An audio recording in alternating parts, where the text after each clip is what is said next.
Hello दोस्तों, स्वागत है आपका daily current affairs YouTube channel में। दोस्तों, आज की वीडियो में हम यहाँ पे चर्चा करेंगे 4 मार्च 2024 के सभी महत्वपूर्ण करंट अफेयर्स के बारे में। तो चलिए दोस्तों, आज की वीडियो भी शुरू करते हैं।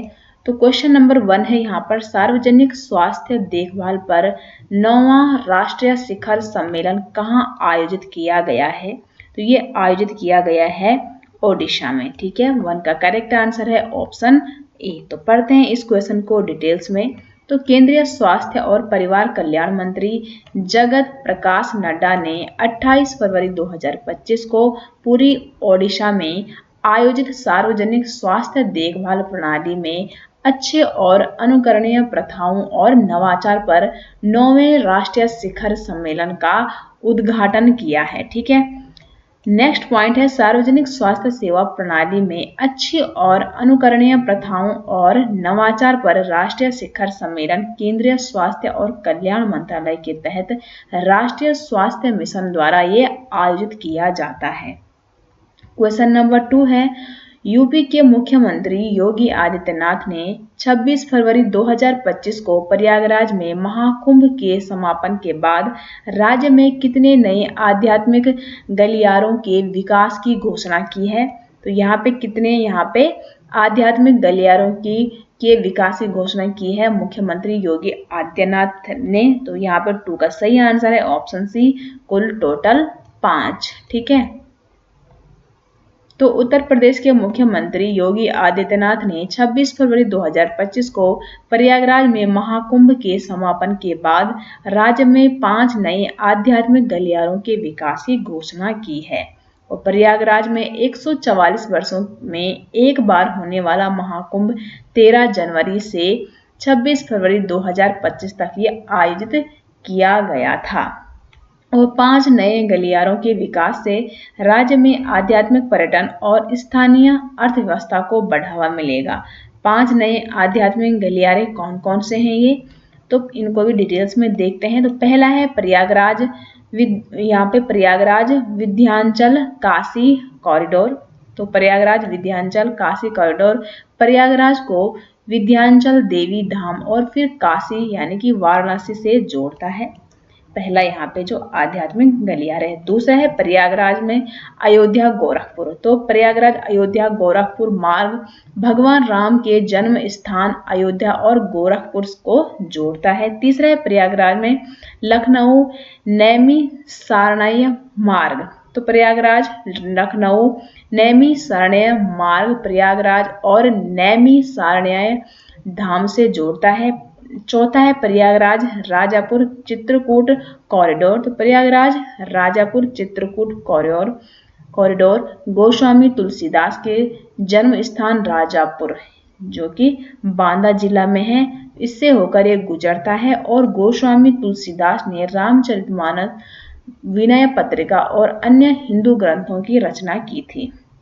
पांचवा है प्रयागराज मथुरा वृंदावन सुख तीर्थ कॉरिडोर। तो तीर्थ यात्री बुंदेलखंड एक्सप्रेसवे के माध्यम से मथुरा वृंदावन और सुख तीर्थ तक प्रयागराज से पहुंच सकते हैं। तो ये कुल टोटल 5 हो गए। क्वेश्चन नंबर 3 है, हाल ही में चर्चा में रहे कृत्रिम सूर्य EAST का संबंध किससे है? तो इसका संबंध है यहाँ पे चीन से।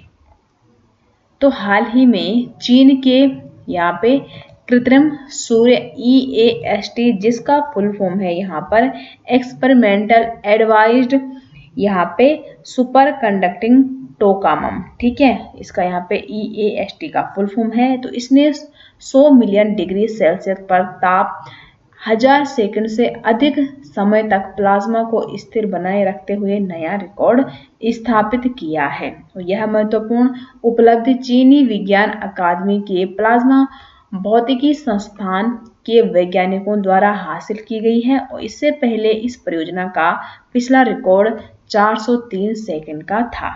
और EAST परियोजना का उद्देश्य क्या है? इसका उद्देश्य है संलयन ऊर्जा यानी कि न्यूक्लियर फ्यूजन के विकास और अनुप्रयोग को और अधिक तीव्र करना इसका उद्देश्य है।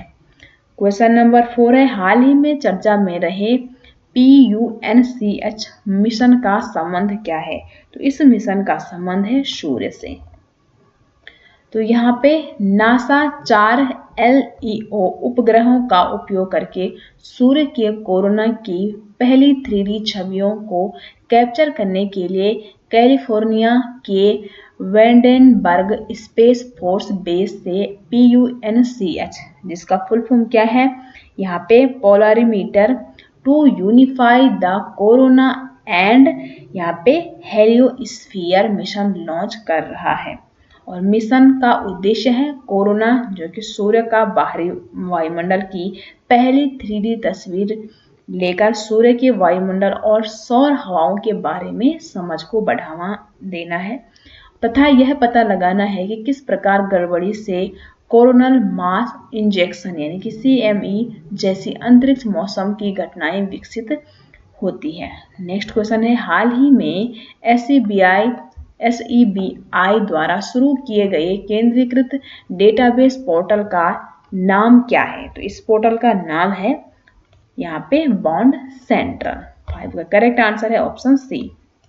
तो भारतीय प्रतिभूति और विनिमय बोर्ड यानी कि securities and exchange board of India ने कॉर्पोरेट बॉन्ड से जुड़ी सभी सूचनाओं को एकीकृत करने और पारदर्शिता बढ़ाने के लिए बॉन्ड सेंट्रल नामक एक केंद्रीकृत डेटाबेस पोर्टल लॉन्च किया है। नेक्स्ट क्वेश्चन है, विश्व वन्यजीव दिवस प्रतिवर्ष कब मनाया जाता है? तो ये मनाया जाता है 3 मार्च को प्रतिवर्ष विश्व वन्यजीव दिवस मनाया जाता है। तो विश्व वन्यजीव दिवस जो कि प्रतिवर्ष 3 मार्च को मनाया जाता है, यह एक वैश्विक कार्यक्रम है जो हमारे ग्रह के विविध वनस्पतियों और जीवों की सुरक्षा के महत्व के बारे में जागरूकता बढ़ाने के लिए समर्पित है।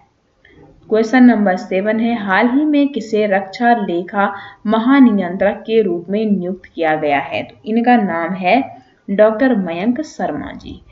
7 का राइट आंसर है ऑप्शन बी। तो डॉक्टर मयंक शर्मा ने 1 मार्च 2025 को रक्षा लेखा महानियंत्रक का पदभार ग्रहण किया है। नेक्स्ट क्वेश्चन है यहाँ पे क्वेश्चन नंबर 8, हाल ही में किसे फोर्ब्स इंडिया लीडरशिप अवार्ड से सम्मानित किया गया है? तो ये किसे सम्मानित किया गया है? जय शाह को। ठीक है, तो अंतरराष्ट्रीय क्रिकेट परिषद या ICC के अध्यक्ष जय शाह को हाल ही में फोर्ब्स इंडिया लीडरशिप अवार्ड यानी कि यहाँ पे 2025 के 14वें संस्करण में आइकन ऑफ एक्सीलेंस अवार्ड से सम्मानित किया गया और यह प्रतिष्ठित सम्मान क्रिकेट प्रशासन, नवाचार और खेलों के वैश्विक विस्तार में उनके योगदान के लिए दिया जाता है। और आज की वीडियो का लास्ट क्वेश्चन है, भारत सरकार के किस मंत्रालय ने स्वावलंबिनी पहल शुरू की है? तो किस मंत्रालय ने शुरू की है? तो ये की है केंद्रीय कौशल विकास एवं उद्यमिता मंत्रालय ने। तो देश में महिला उद्यमिता को बढ़ावा देने के लिए केंद्रीय कौशल विकास एवं उद्यमिता मंत्रालय ने नीति आयोग के सहयोग से स्वावलंबिनी पहल शुरू की है। और यूपी के मेरठ स्थित चौधरी चरण सिंह विश्वविद्यालय में स्वावलंबिनी पहल का शुभारंभ केंद्रीय कौशल विकास एवं उद्यमिता मंत्री, स्वतंत्र प्रभार तथा शिक्षा राज्य मंत्री जयंत चौधरी ने 1 मार्च 2025 को किया है। और स्वावलंबिनी पहल को बनारस हिंदू विश्वविद्यालय यानी कि BHU, हैदराबाद विश्वविद्यालय और मौलाना आजाद राष्ट्रीय उर्दू विश्वविद्यालय में एक साथ वर्चुअल माध्यम से लॉन्च किया गया। इसका उद्देश्य है उच्च शिक्षा संस्थानों में पढ़ने वाली छात्राओं को अपना व्यवसाय स्थापित करने के लिए आवश्यक स्किल और आत्मविश्वास प्रदान करना। तो ये थी दोस्तों आज की वीडियो। उम्मीद करते हैं आपको ये पसंद आई होगी। मिलते हैं नेक्स्ट वीडियो के साथ, तब तक के लिए थैंक यू।